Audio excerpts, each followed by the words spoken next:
Welcome to the Perspectives on Healthcare podcast, where members of the medical community from different roles, venues, and locations share their unique perspectives on quality healthcare, its future, and how to improve it.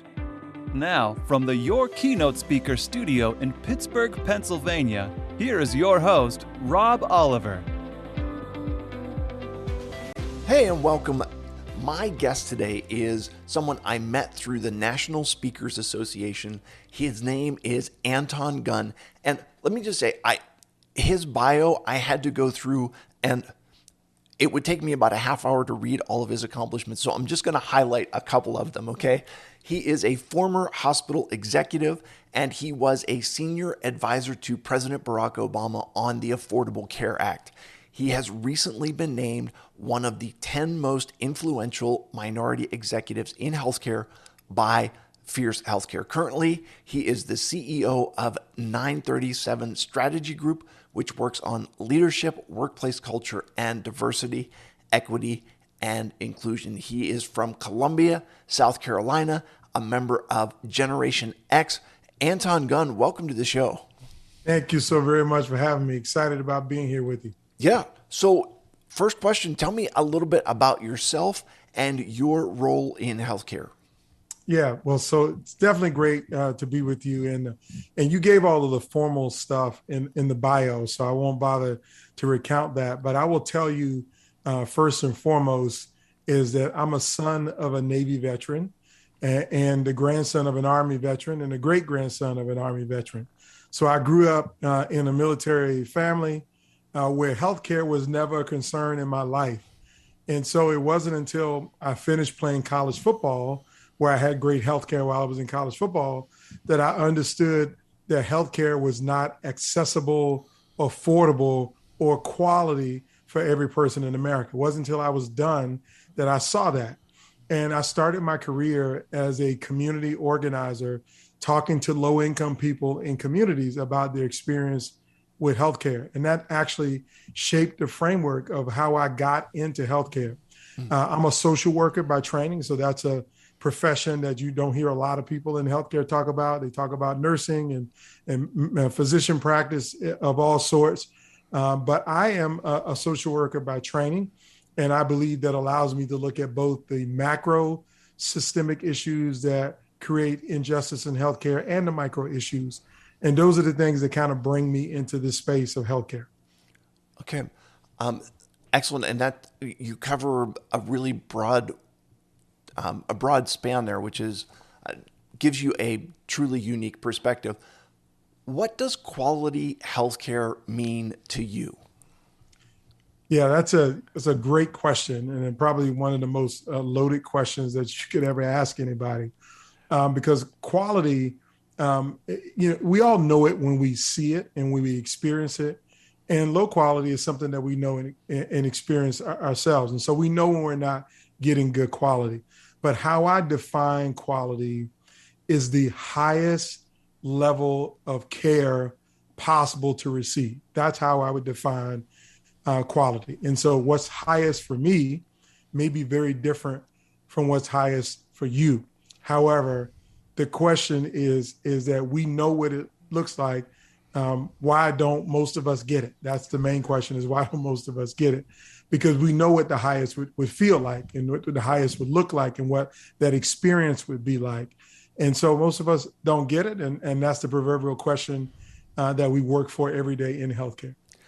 It's really interesting to me that you say that, because you are right. A lot of times when you hear somebody talk about healthcare, they can tell you what poor quality healthcare is, but they can't really delineate what high quality healthcare is. And I don't want to make it like the old obscenity laws where like I can't really define it, but I know what it is when I see it, if that makes any sense.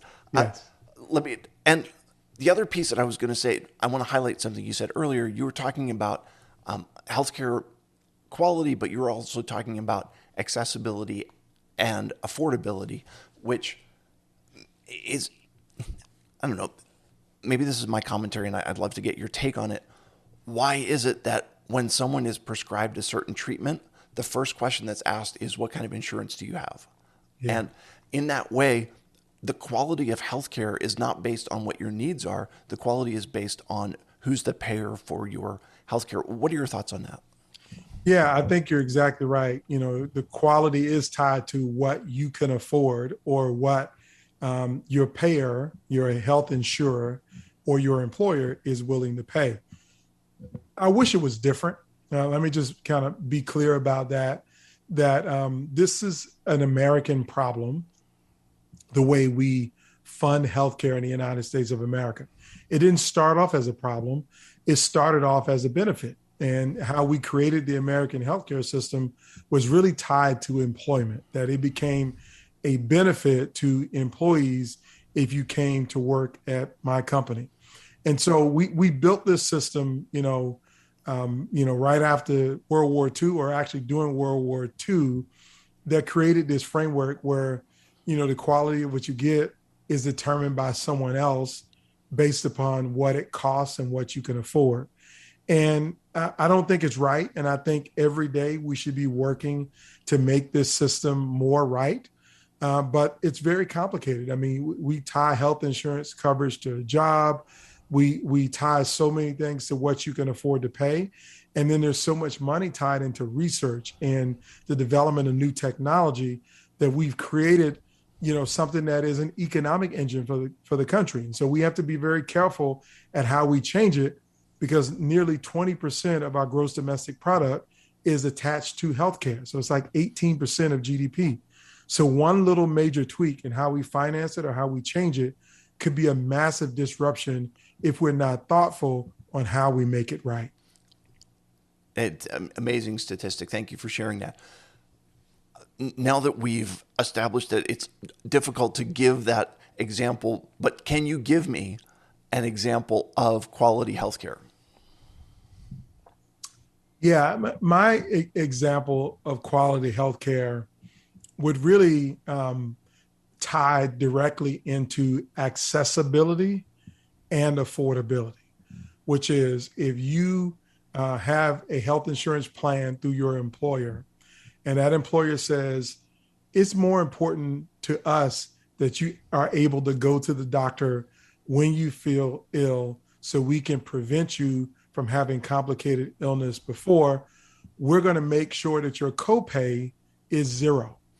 And not only are we going to make sure your copay is zero, but we're going to flip the co-insurance piece of this. And that is, we're going to pay the majority of it out front and worry about the 20% of your portion later. We're going to cover that 80% up front. So for any consumer, you've eliminated the cost burden from them being able to seek care. Then the second context is to say, you know what, we need to make sure that there are healthcare providers that are near where you work, play, and worship. See, a big part of this is that you can have two people who work at the same employer, who do the same job, but one of them lives in a zip code. For every 1,000 persons who live there, there's only one doctor. Mm-hmm. But another person who lives in a neighboring zip code, for every 1,000 people, there are 100 doctors. And so you would think that why can't the person with only one doctor go right across into the next zip code? But there's some real and perceived barriers that might keep people. They may not have transportation. They may not feel welcome in that community, or historically, there may have been other issues that have kept them from being able to go into that community. And this particularly plays itself out along race, gender, language access, all kinds of things. And so for me, quality will look like when we remove all of those barriers from a person seeking care, getting care, and being able to afford care. Okay. And so what I'm hearing you say is that sometimes the quality of healthcare that we receive, again, another wrinkle to it, it's not just about what you can afford. It also has to do with where you live. Yes. And the access. A very, very interesting point that you're making there. What do you wish people knew about your role in healthcare? And you can take that from any angle, whether it's social worker, hospital executive, or leadership development, or all three. Yeah. So I definitely think that I will take all three because I think it's really important. What I want people to know is that this is not a hobby for me. This is not a job for me. This is the passion of my life that I really do believe that we need to spend our time making sure that everyone, regardless of what you look like, your background, your experiences, your pre-existing conditions, the shape of your family, any demographic definer of you, that you have the opportunity to live out your God-given potential. We all have potential. And many times, most of us don't live out our potential because it's tied to our health. It's tied to how healthy we are to do those things that we have the ability to do. And so for me, my whole focus is how do we create an environment that defines that? So early in my career, it was fighting for access to make sure people could get insurance coverage under the Medicaid program. I kind of raised that up to when I worked for President Obama. My job was to do outreach and education about the Affordable Care Act so people could understand that this was coming, a change was coming, and it didn't matter if you had a pre-existing condition, you could still get coverage and get access to coverage. Later on, I went inside of an academic health system. I worked in a senior role for 6 years as an academic health system, training physicians on cultural competency, how to deliver care to diverse people, and knowing that if a person speaks a language different than you, or if they are racially, culturally, ethnically, through gender identity or sexual orientation different than you are, you need to pay more attention to what they're saying and be more open to understanding their experience as you deliver care. And now I spend my time helping the healthcare workforce. Now, what do I mean helping the healthcare workforce? We have over 1 million people who work in healthcare. And I would love to say that every hospital is like you see on Grey's Anatomy or on ER or on Marcus Welby or Trapper John MD, but it's not like that. Healthcare is a high stress environment for everyone that works there. Every decision can be life or death. And many times when you have those high stakes, tempers get short. People don't have a lot of tolerance and patience at all. And mistakes are something that are not tolerated. So for the workers in healthcare, it can be very toxic and hostile. And people get mistreated every day. If you look at the physician suicide rate, the number of physicians who want to take their own life is twice as high as that of the general population. 55% of doctors have thought about leaving the profession in the next 10 years. And don't get me started on how nurses are at an epidemic in terms of they're missing from the workforce. We can't keep nurses or retain nurses.